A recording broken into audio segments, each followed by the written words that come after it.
Welcome back to another video. We'll be talking about what do I need to start mining.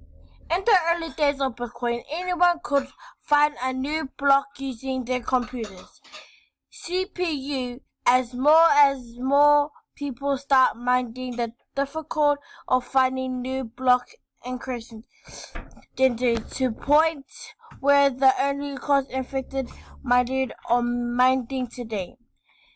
In using particular hardware. Watch the video below to understand just how electric mining operations are today. I'm at the end of this video.